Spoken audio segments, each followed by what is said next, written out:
सो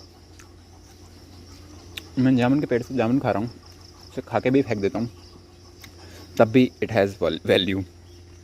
तो ये खाई हुई गुठली मेरी ढंग से फेंक देता हूँ। और नीचे आप देख सकते हैं कैसा हाल है।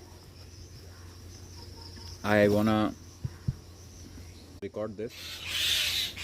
तो इस अगर मैंने कुछ भी पैसे कमा लिए then I will post again, otherwise I won't, maybe, या मे बी कुछ टाइम तक, but I don't know, let's find out. So comment if you wanna know if I earned money from that